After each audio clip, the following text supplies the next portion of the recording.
ഗർഭാശയ ക്യാൻസർ പ്രതിരോധത്തിനായി രാജ്യവ്യാപക പ്രചരണവുമായി കേന്ദ്ര ഗവൺമെന്റ് 14 വയസ്സ് പ്രായമുള്ള പെൺകുട്ടികൾക്ക് ഹ്യൂമൻ പാപ്പിലോമ വൈറസ് വാക്സിനേഷൻ നൽകുന്നതിനുള്ള പ്രചാരണത്തിന് പ്രധാനമന്ത്രി നരേന്ദ്രമോദി തുടക്കം കുറിച്ചു. രാജസ്ഥാനിലെ അജ്മീറിൽ 5 പെൺകുട്ടികൾക്ക് HPV വാക്സിൻ നൽകിക്കൊണ്ടാണ് ഈ പ്രചാരണത്തിന് ഔദ്യോഗികമായി തുടക്കമായത്. വാക്സിനേഷൻ ചെയ്ത കുട്ടികളുമായി പ്രധാനമന്ത്രി സംവദിച്ചു. രാജ്യത്തെ സ്ത്രീകളെ ശാക്തീകരിക്കുന്നതിനുള്ള ഒരു പ്രധാന ചുവടുവയ്പ്പാണ് ഈ പ്രചാരണമെന്ന് അദ്ദേഹം പറഞ്ഞു. साथियों, आज वीरांगनाओं की इस धरती से मुझे देश भर की बेटियों के लिए एक अहम अभियान शुरू करने का अवसर मिला है. जहां अजमेर से HPV वैक्सीनेशन अभियान शुरू हुआ है. ये अभियान देश की नारी शक्ति को सशक्त करने की दिशा में अहम कदम है.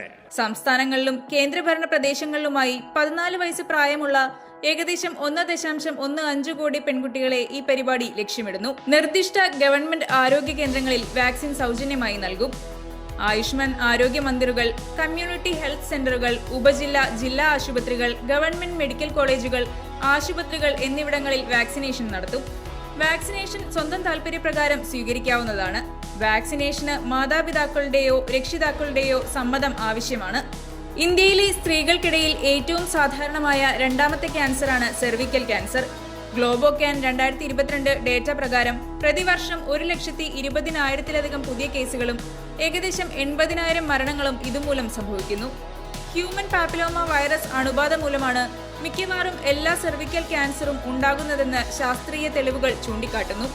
രാജ്യവ്യാപകമായുള്ള വാക്സിനേഷൻ പരിപാടി HPV അണുബാധ ക്യാൻസറായി മാറുന്നതിന് മുമ്പ് തടയുന്നതിലൂടെ ഈ വെല്ലുവിളിയെ നേരിട്ട് അഭിസംബോധന ചെയ്യുന്നു.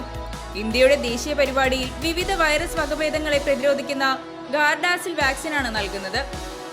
ആഗോളതലത്തിൽ ഏറ്റവും കൂടുതൽ പഠിക്കപ്പെട്ട വാക്സിനുകളിൽ ഒന്നാണ് HPV വാക്സിനുകൾ.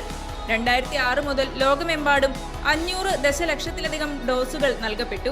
പരമാവധി കവറേജ് ഉറപ്പാക്കാൻ 90 ദിവസത്തെ വാക്സിനേഷൻ യജ്ഞം നടക്കും. അതിനുശേഷം പതിവ് രോഗപ്രതിരോധ വാക്സിൻ ദിവസങ്ങളിൽ വാക്സിൻ ലഭ്യമാകും.